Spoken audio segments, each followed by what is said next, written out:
Hey, what's going on, everybody? Today we're back with another video, and we're here with some more Mortal Kombat 1 news, as you can see. And yeah, so WB just posted this morning, I believe it was, some character infos and bios of obviously all the confirmed characters that we know are going to be in the game. Sucks that they didn't, throw a little surprise in there, but it's all right because we will be getting info soon, as you'll see in the video. So let's just start off with a Grandmaster sub here. Um,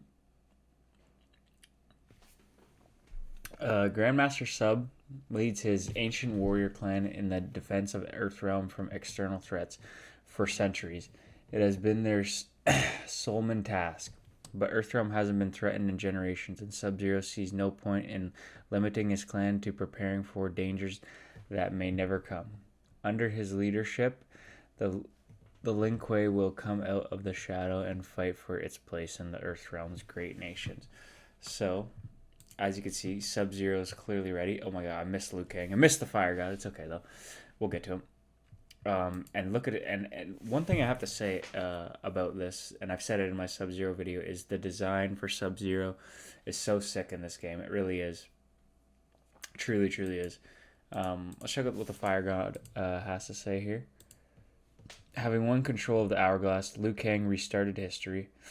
He neutralized the threats and dangers that had come before, crafting a new era in which all beings would have the opportunity to find peace. So, although it's kind of a remake and reboot of the series, it's still kind of a carry-on from the last series. It's just everything that happened is kind of not forgotten, acknowledged but not forgotten, you could say. But that peace is now threatened by an enemy that Liu Kang could never have anticipated. It will take all of his wisdom and experience to save not only Earthrealm but all of reality. Wow, okay. So I know in one of the clips when I was playing the stress test, it was Liu Kang versus Liu Kang. That little fight scene there. They were talking about something about Onaga. So potentially he could be the who they're talking about here. I doubt it's Shang Tsung. I feel like maybe he's just a little side boss in the story, but like at most. But I don't think it'll be Shang Tsung again. All right, let's move on to Scorps over here. Now Scorps, I've seen something on Twitter. I believe it was Twitter. It was like they couldn't be more obvious with the way Scorpion looks, like Sub-Zero, how Sub-Zero looks at MK11. So if you don't know already, the theory is that since this is Bihan, this is the Sub-Zero from MK11, and this Sub-Zero is going to turn into Noob. That's kind of the theory, I believe, anyways. But anyway, let's read Sub-Zero's thing here if it works. Like his cherished father, Scorpion is dedicated to the Lin Kuei and its defense of Earthrealm. When his father died, Scorpion was briefed through. He took pride in knowing that his brother Sub-Zero would succeed their father as the Lin Kuei Grandmaster. But Sub-Zero unpredicted moves to cast off the Lin Kuei's traditional duties have frozen Scorpion's enthusiasm. He fears that he may one day have to battle his brother for control of the Lin Kuei legacy. Wow, that already sounds tension. So they decided to put them as brothers in this timeline, as you know, but there's always tension. There's always tension between Sub-Zero and Scorpion. There always has been. So, and that's already starting to kind of brew up here.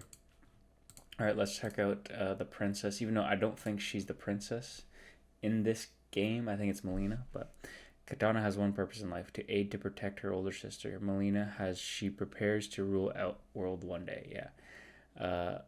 The steady-handed Kitana ignores the calls of those who advocate that she should replace her impulsive sister. As here, instead, Kitana will defend the realm by fighting to make Melina the best empress possible. She will also fight to hide the dark secret that could end her sister's reign before it begins. So what I think is that people don't know about Melina's mouth or whatever. Like she got a disease or something like that, I believe. And it's kind of a secret in this realm, and they're trying to hide it, obviously, is what I'm getting at there. Okay, here, let's move on to Johnny Cage here. And just first of all, his design looks very good in this game, and I can't wait, to see like what he says, like his in-game voice and stuff, because the actor Jean-Claude Van Damme is gonna be playing Johnny Cage. So let's just start reading here. Like many stars before him, Johnny became addicted to his fame. He came to measure his self-worth by his fans' adoration um, and their praise of him on social media. But with his star now fading, Johnny is fighting an uphill battle to remain relevant. He joins Liu Kang's Earthrealm champions, hoping that it will provide his career and his fame desperately needed boost. Well, okay, so kind of going back to more towards the MK9 Johnny Cage. And here we got some Kenshi. Oh wow, this one's long. Okay. Once one of ancient Japan's most honored families, the Takashins. Sorry if I butchered that name completely, but were decimated in battle. They lost everything, including the emblem of their power. The revered sword Sento. Those who survived joined the Bakuto, a predecessor of the Yakuza, for its protection. 5 centuries later, Kenshi is raised on the stories of his ancient family's exploits, distilling his corrupt Yakuza life. His pines to free the Takashis from the Yakuza grasp and restore their name. But for his family to follow him, Kenshi must first fight to prove that he can lead.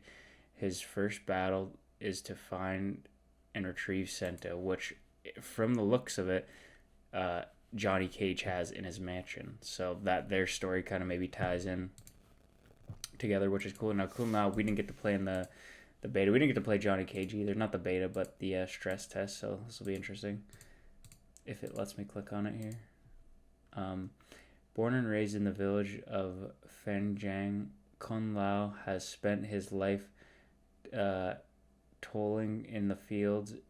It has been an honorable life, if not a glorious one. Kun Lao's greatest fear is that his life will amount to nothing. He prays fervently that he will be called to do something bigger. His prayers are answered when he is asked to join the champions of Earthrealm as a warrior fighting for its honor. Kun Lao knows that his victories will be long remembered. So, as you know, at the end of MK1, Liu Kang came and, found the great Kun Lao and is asking him, obviously, to join, the champions of what? The champions of Earthrealm. So, we'll see how that pans out. Now, Mileena, this one's kind of exciting. The new design for Mileena, I don't know how I feel about it yet. I mean, it doesn't look horrible. It's just, compared to the old one, I don't know. Born mere seconds out of her twin sister, Mileena is the rightful heir to Outworld's throne. But even so, there are those who distrust Mileena's impulsiveness. They whispered that Katana, with her steadier hand, should replace Mileena and the heir to the throne. As Mileena fights for legitimacy, she hides a horrible secret. She is infected with a dreaded and lethal Tarkatan disease. Oh, okay, there it is then. Now we know what it is exactly. We're here, infectors found out Mileena would be forced into battle to save her throne. All right, that's interesting. I can't wait to see how that kind of plays out, or how that kind of pans out. All right, here we go. Raiden. As you know, he's not a god anymore, from what I know. So let's read what it says. In the village of Fengjian, Raiden was known for his kindness and his charity. He was happy to spend his days tending to the fields as well as his friends and family. So when he asked to leave Fenjiang and become one of Earthrealm's champions, Raiden hesitates. But he soon realizes that to best serve his village, he must join them. As threats to Earthrealm's mount, Raiden must mature into the great warrior that Liu Kang knows he can be. Okay, so from the sounds of it, maybe kind of seems like Raiden, still is that same type of personality from the other ones, which makes sense, obviously. I don't think they would switch him up there. But yeah, I just kind of wanted to show you guys new and returning, I guess, new and returning fan favorite characters here, and all the bios about them. And I'm assuming they're going to be doing this for every kind of character they reveal soon. And speaking of that, let's head over to Twitter here, and your wait will be rewarded. The first Combat Cast will kick off Thursday, July 6th at 10 a.m. Pacific, 12 p.m. Central Time. Join us for a discussion on cameos, full gameplay breakdowns of Scorpion and Johnny Cage, and more. So that is very exciting. So I'm assuming we're not going to get maybe anyone new, but like it said, we're going to get discussions about cameos, full gameplay breakdown of Scorpion and Johnny Cage, and more. So maybe we will get some more character reveals as well.